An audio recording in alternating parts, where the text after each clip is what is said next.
Re-bienvenue sur le show. Avant même qu'on entre dans le sujet palpitant de la science de la gratitude, je veux que tu saches qu'en ce moment, on a une promotion chez Intentionnel et c'est notre plus grande promotion de l'année.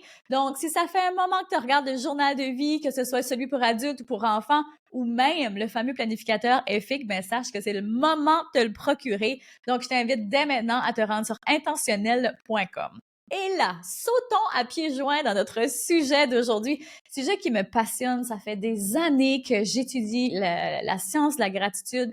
Ça a énormément changé ma vie. Ça a fait un shift bout pour bout avec ma vie, malgré que j'ai toujours été quelqu'un de reconnaissant. Hein? J'ai été élevée par une maman infirmière qui m'a toujours inculqué cette gratitude-là, de pratiquer cette gratitude-là au quotidien. Une maman très impliquée dans son travail, qui travaillait avec beaucoup de gens qui étaient en fin de vie.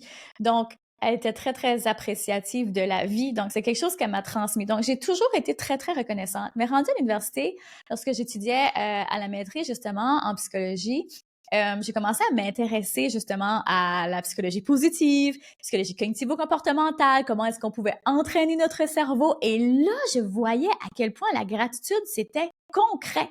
On a souvent tendance, beaucoup de gens en tout cas, ont tendance à voir la gratitude comme quelque chose d'abstrait. Puis encore quelque chose d'un peu wou-wou, tu sais, pas nécessairement fondé. Mais écoute, je te rassure tout de suite, la gratitude, c'est un des sujets les plus étudiés en psychologie, en neurosciences. Donc, il n'y a rien de wou-wou ou de abstrait là-dedans. C'est vraiment très concret et c'est prouvé à maintes reprises à quel point ça change notre cerveau. Donc, ça fait pas juste changer notre vie, améliorer notre vie, nous amener plus de succès. Ça modifie littéralement notre cerveau et même notre corps. Et c'est ce qu'on va regarder aujourd'hui. Tu sais, je vais te parler des raisons pourquoi tu devrais pratiquer la gratitude si tu n'es pas encore convaincu. Donc, première chose, c'est que ça va changer ta perspective. Lorsque tu commences à regarder la vie avec une perspective comme la gratitude, que tu commences à apprécier ce que tu as autour de toi, au lieu de regarder, par exemple, la vie avec des attentes ou en étant pessimiste, il y a une citation qui dit la façon la plus rapide de changer ta vie est d'échanger tes attentes contre de l'appréciation. Et à quel point c'est vrai! Imagine si tu appliquais ça dans ton mariage. Imagine si tu appliquais ça avec tes enfants. Imagine si tu appliquais ça dans ton entreprise. À quel point tu aurais d'autres résultats. Donc, la lunette que tu utilises pour regarder ta vie, les situations qui arrivent, et là, j'ai bien dit les situations qui arrivent. Quelqu'un qui pratique la gratitude et qui a compris que les situations arrivent et non nous arrivent, eh bien, déjà là, on va dans la vie avec une totale différente énergie. Donc, tu sais, de la façon dont tu regardes les choses, parce que, tu sais, il y a une différence entre la réalité et la façon dont tu vois les choses. OK? On peut être deux personnes dans exactement la même situation, puis une va le vivre d'une telle façon, puis l'autre va le vivre complètement d'une autre façon. La seule différence qu'il y a, c'est la façon dont on regarde les choses. OK? Fait que c'est vraiment très important. Puis parfois, on se dit, ah, ben non, tu sais, c'est pas si grave que ça. Comme c'est vraiment important de travailler ça, de travailler sa lumière, de travailler les filtres.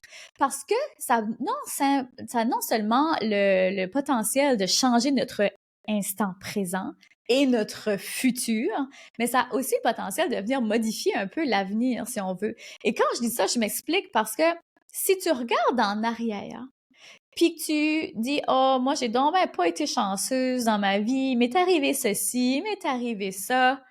Puis là, tu continues de tirer avec toi ce sac-là lourd de bagages négatifs, puis là, tu tires ça avec toi, ça a une influence sur ton futur. Et si tu règles pas ça, ben ça vient créer d'autres choses, tu sais, dans le présent et comme dans le futur. Je pense que j'ai dit le contraire, là. Mais la façon dont tu regardes le passé, ça a une influence sur le présent et le futur. Donc, vraiment important de prendre le temps de regarder ça.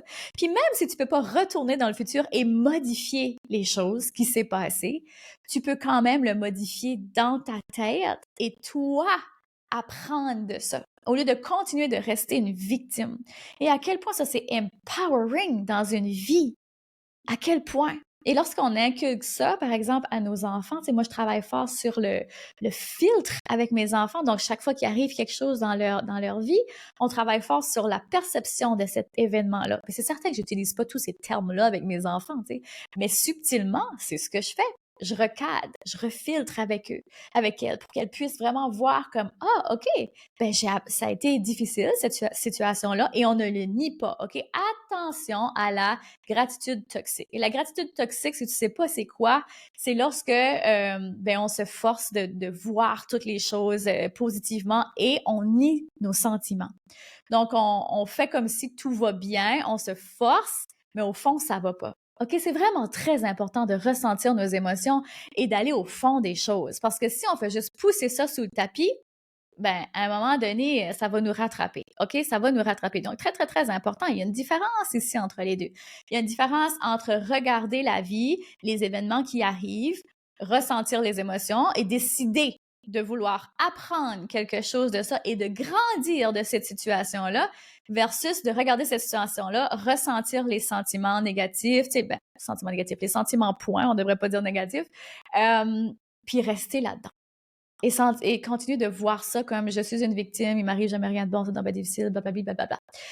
C'est totalement deux choses complètement différentes. Donc, la perspective est importante. La façon dont on regarde les choses, la façon dont on analyse ce qui se passe autour de nous a des répercussions bien plus grands qu'on pense. Donc, la gratitude a vraiment la puissance de venir changer ça pour nous. Parce que lorsqu'on utilise notre lunette de la gratitude pour voir les choses qui nous arrivent, ben, on a le potentiel de changer les choses, son présent, son futur. Donc, ça, c'est le premier point. Le deuxième point, la gratitude augmente la longévité. Ça a été prouvé que les gens qui pratiquent la gratitude, qui sont plus reconnaissants, qui sont plus optimistes, vivent plus longtemps. Et ça, je trouvais ça vraiment intéressant. Puis qui ne veut pas vivre plus longtemps, tu sais, qui ne veut pas être en meilleure santé? Et il y a un livre qui s'appelle The Biology of Beliefs. Je sais pas c'est quoi en français, mais dans le fond, c'est la biologie des croyances, dans le fond. Dans le fond, qu'est-ce que les croyances font à notre corps. Puis on le sait, hein, l'anxiété dans notre société d'aujourd'hui est énormément présente. Mais qu'est-ce que ça fait, l'anxiété? Ça vient créer plein d'autres problèmes. Ça vient créer, ben, par exemple, si on pense juste des petits problèmes comme maux de tête, maux de ventre. Mais après, à un moment donné, tu as toujours des maux de tête, des maux de ventre que tu... dans le fond, c'est toxique. Tu sais, quand on dit des croyances toxiques, des pensées toxiques, c'est pas juste toxique pour notre mental, c'est toxique pour notre corps aussi. Tu sais, puis c'est tout un tout, hein. Si moi, je suis toujours négative, je suis toujours pessimiste, est-ce que j'ai envie de bouger? Est-ce que j'ai envie de prendre soin de moi? Probablement pas. Est-ce que j'ai... Puis si je suis pas capable de prendre soin de moi, je suis pas capable de prendre soin des gens autour de moi, donc des relations autour de moi. Et on est des êtres qui aiment être en relation, qui sont relationnels. Et encore une fois, ça s'est prouvé, c'est mon prochain point. Ça améliore les relations. Puis un va avec l'autre, OK? C'est prouvé que les gens qui ont des moins bonnes relations avec les autres ou qui n'ont pas de relation avec les autres, donc qui sont seuls, qui sont isolés, euh, vont diminuer leur longévité. Par exemple, si on regarde dans les foyers, les gens qui sont seuls en fin de vie, c'est souvent ces gens-là qui partent plus souvent. Ou on va voir des gens, des couples mariés pendant longtemps, il y a une personne, il y a un des deux qui décède, ben pas longtemps après, l'autre personne décède aussi. Donc, il y a vraiment un lien très fort entre les relations, puis la longévité. Donc, la gratitude, mais quel outil extraordinaire pour les relations! Je veux dire, je peux juste imaginer à quel point mon mariage serait différent si la gratitude ne faisait pas partie intégrale de notre relation au quotidien. T'imagines être dans une relation, toi, où l'autre personne te prend pour acquis, où l'autre personne te dit jamais merci, où l'autre personne n'est jamais contente, elle a toujours des attentes au lieu de l'appréciation envers toi. Je sais pas pour toi, mais moi, je serais pas heureuse dans un mariage comme ça. Et je connais pas personne qui y serait.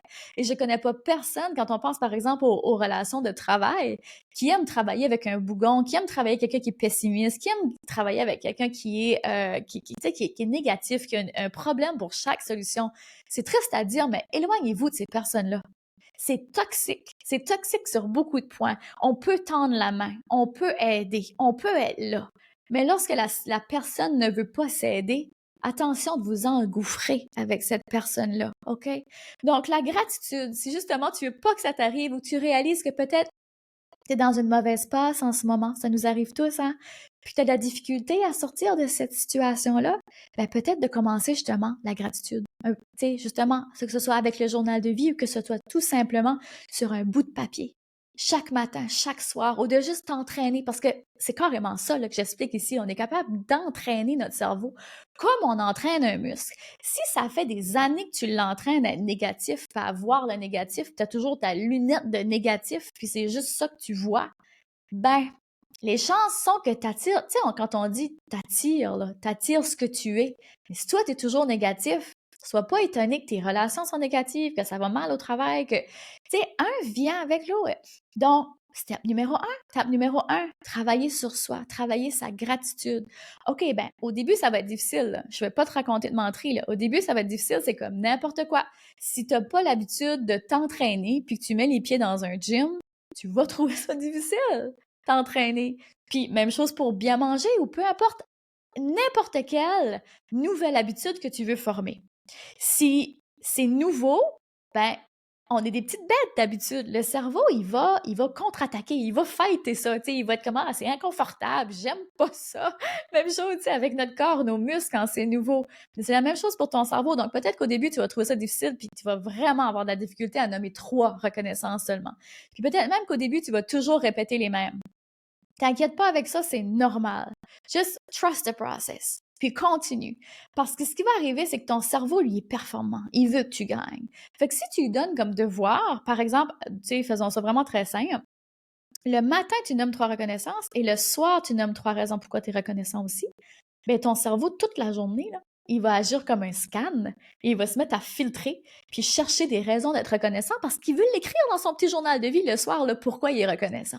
Donc, tu vois à quel point c'est puissant, à quel point c'est dans l'inconscient aussi. Puis on réalise pas tout ça, ces processus-là qui sont derrière, hein, mais fais le test. OK, je te mets vraiment au défi de le faire pour 16 jours. Écris matin et soir, comme je dis, que ce soit dans le journal de vie, que ce soit directement juste sur un bout de papier ou même à l'oral. Mais essaie soit de l'écrire ou de le nommer à voix haute. Parce que psychologiquement, encore une fois, ça vient comme ancrer 2 fois plus que de juste le penser.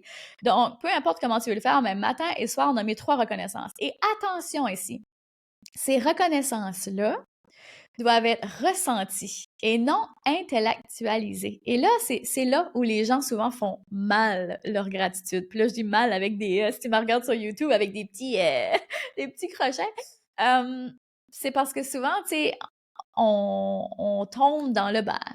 Tu sais, je suis reconnaissante, j'ai un toit sur ma tête, je suis en santé, tout ça. Puis des fois, on banalise un peu ça, on intellectualise ça dans le sens que faut que je sois reconnaissant pour ça. Mais moi, je veux vraiment que ça descende au niveau du cœur, OK? Que ça descende de ton cerveau à ton cœur et que ce soit vraiment ressenti dans tout ton être quand tu le nommes. Puis quand tu vas commencer à faire tes reconnaissances de cette façon-là, wow! Là, tu tiens à quelque chose de solide. Parce que tu sais, la reconnaissance, c'est pas seulement quelque chose qu'on fait, c'est qui on devient. Carrément. Carrément. Donc, je te mets au défi de faire ça pendant 16 jours. Ensuite, on continue. J'ai pas terminé. J'ai encore 2-3 petits trucs que j'ai envie de te dire par rapport à la séance de gratitude. Fait que là, on a parlé des relations. Mais une autre chose que la gratitude fait, c'est qu'elle va augmenter ta résilience. Et Dieu sait à quel point la résilience, c'est important dans la vie. Si t'es entrepreneur, ben encore plus. Parce que, ben, on fait face à beaucoup de défis, beaucoup de challenges, puis tu sais, tout le monde en général, là. Fait que de développer sa résilience, et ça, c'est une des choses que j'aimais le plus enseigner pendant longtemps, puis on l'a encore, ce programme-là, Gratitude, attitude, un programme qu'on enseignait justement dans les écoles pour leur montrer comment inculquer, vraiment travailler cette gratitude-là au quotidien, puis comment est-ce qu'on peut l'intégrer, puis comment est-ce qu'on peut développer la résilience, parce que la gratitude, c'est ce que ça fait. Quand tu commences à être plus reconnaissant autour de toi, bien, automatiquement, tu es plus enclin à trouver des solutions, parce que quelqu'un qui est pas, en psychologie, on parle de rigidité mentale, donc qui est très fermé et qui ne voit pas de solution, qui est toujours un peu pessimiste et tout ça, ben c'est difficile de travailler la résilience à cette personne-là. Donc, il va vraiment falloir commencer à travailler sur la rigidité mentale en premier. Donc, d'ouvrir des perspectives puis de commencer à regarder autour de soi pour des options, des nouvelles portes.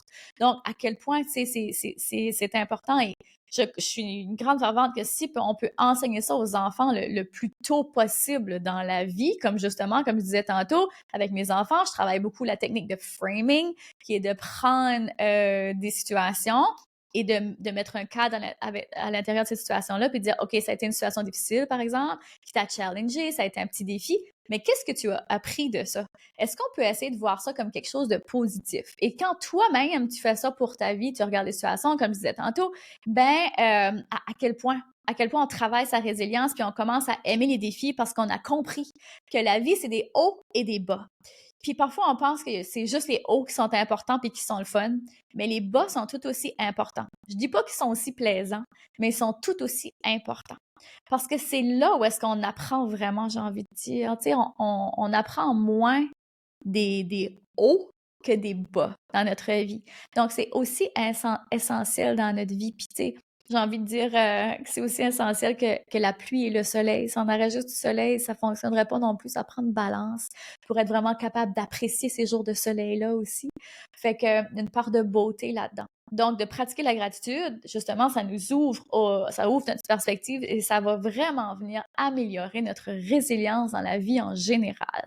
Et la dernière chose dont je veux te parler, c'est à quel point ça améliore le sommeil. Puis tu sais, tantôt, quand je disais que la gratitude, ça change le cerveau, mais le sommeil aussi. Quand tu n'as pas une bonne qualité de sommeil, ben automatiquement, tu as du brouillard mental, difficulté de te concentrer, c'est plus difficile de penser. Fait que lorsque tu, par exemple, pratiques la gratitude le soir, que je conseille fortement, au lieu d'être là à scroller sur ton téléphone ou écouter une émission, peu importe, c'est correct une fois de temps en temps, mais je parle de routine ici, je parle dans la majorité du temps, c'est au lieu, tu t'assois dans ton lit, par exemple, moi, mon genre de vie est toujours sur ma table de chevet.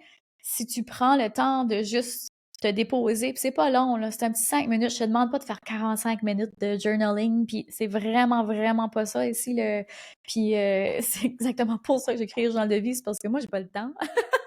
Faut que ça aille, faut que ça soit efficace, mais j'ai pas le temps. On devrait tous prendre ce petit 5 minutes-là pour juste recalibrer le soir.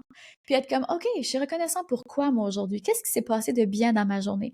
Parce qu'on sait, la vie va vite, la vie est chargée. On a tous notre lot de défis, de challenges, puis l'humain, en général, a tendance à mettre le focus là-dessus. Même moi, là, comme des fois, comme, tu sais, il va m'arriver une super de belle journée, puis il m'est arrivé une petite chose négative, puis si je suis plus fatiguée cette journée-là, ou si mes règles en viennent, ou bon, peu importe, ben, je vais peut-être être plus sensible cette journée-là, puis mettre le focus là-dessus.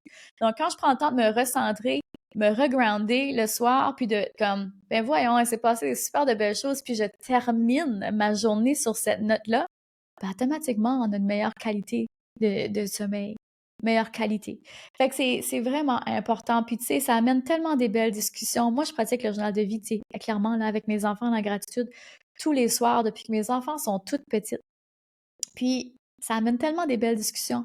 Puis si, tu sais, juste une façon aussi de poser les questions, par exemple, moi, avec mes enfants, ça fonctionne plus ou moins. Maintenant, oui, là, ma grande, elle a presque 10 ans, mais lorsque je posais la question, pourquoi, tu sais, c'est quoi tes gratitudes aujourd'hui, c'est un peu complexe pour les enfants de comprendre ce langage-là. Mais si vous y allez avec une phrase comme pourquoi est-ce que tu es reconnaissant ou qu'est-ce que tu as le plus aimé aujourd'hui?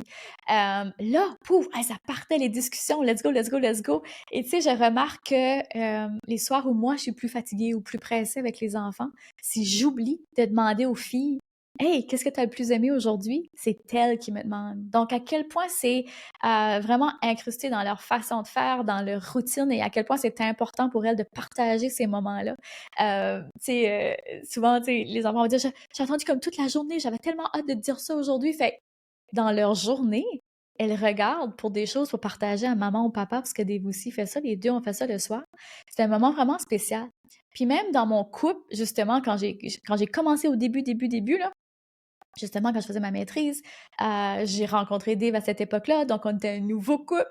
Donc, une des choses qu'on faisait, c'était, à ce moment-là, j'écoutais beaucoup de Tony Robbins, donc on allait prendre des marches de la gratitude. Donc, on faisait tout simplement exprimer à voix haute, j'avais pas encore créé le journal de vie à ce moment-là, ce pourquoi on était reconnaissant.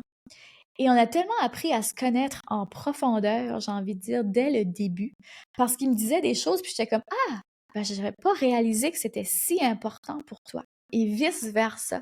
Parfois, on assume que nos partenaires ben, tu sais, ils vont bien, ou il y a telle chose qui est, tu sais, ça, c'est important, mais ça devrait être plus ou moins important, ou, ça, tu sais, ça lui tient pas trop à cœur. Finalement, quand on a ces conversations-là, on réalise que, ah, wow, c'est vraiment important pour lui ou pour elle. Donc, je peux peut-être faire de l'espace pour ça dans sa vie. Je peux peut-être le soutenir. Je peux peut-être, moi, être plus patiente. Je peux peut-être être plus indulgente. Donc, tu vois à quel point ça améliore carrément les relations. Donc, si tu pratiques pas la gratitude, si je t'ai pas convaincu avec ça, ben, je sais pas ce que ça va prendre. Non, je suis certaine que tu es convaincue. Puis, mais j'aime ça ça fait longtemps que je voulais faire ce type d'épisode-là. Fait que j'espère que tu as aimé ça. Si tu as aimé, je t'invite à partager. C'est tellement intéressant. Ça peut tellement enrichir la vie de tout le monde, la gratitude. Je veux dire, pour moi, c'est mon petit secret weapon. J'ai envie de dire mon petit arme secrète. Puis, quand on dit arme, on pense à protéger. Puis, c'est vraiment pas ça du tout. Mais je crois vraiment que c'est un aimant pour le succès. La gratitude est un aimant pour le succès, c'est même pas une question. Donc, je t'invite à pratiquer ce petit défi-là pendant 16 jours, OK? Pas juste une journée, là. Tu sais, c'est comme dire, je vais perdre du poids, je vais manger une salade. Tu verras pas les effets de la gratitude juste comme ça, une journée, une fois de temps en temps, décousu. Si tu le pratiques assidûment, je peux te dire que dans 16 jours, tu vas commencer à voir un changement, la routine va commencer à s'installer. Faut pas que tu oublies que ça prend au moins 28 jours pour créer une nouvelle routine, donc je t'invite à aller vraiment jusqu'aux 28 jours. Mais après 16 jours, j'aimerais ça que tu viennes me dire, viens me trouver sur Instagram, Karine_Ruel, et viens me dire qu'est-ce que la gratitude a créé comme effet dans ta vie. J'aimerais ça t'entendre là-dessus. Fait que sur ce, merci beaucoup d'avoir été là. J'ai tellement de gratitude d'être capable de faire ce podcast-là, d'être capable de connecter avec toi. Peut-être que tu es dans ton salon, dans ta voiture, peut-être que tu écoutes ça avec tes enfants aussi, mais je suis vraiment reconnaissante que tu me fasses une place dans ta vie, puis que tu choisis d'écouter cet épisode-là au lieu d'écouter un autre, parce qu'il y en a tellement beaucoup de fantastiques podcasts. Fait que merci, gros bisous. Puis oublie pas, il y a la petite promotion sur Intentionnel. Si tu voulais te procurer le journal de vie, elle est très flash cette promo-là, donc profite-en, passe pas à côté si ça te parle. Donc sur ce, on se retrouve la semaine prochaine et je te dis, continue de briller et de prendre de l'altitude, car le monde a besoin de ce don spécial que seulement toi détiens. Vous venez d'écouter le podcast Altitude. Pour ne rien manquer des prochains épisodes, abonnez-vous au podcast et cliquez sur le 5 étoiles. Vous pouvez aussi consulter nos outils gratuits créés pour vous au www.podcastaltitude.com. Merci d'avoir été là et à très bientôt dans le prochain épisode Femmes d'Altitude.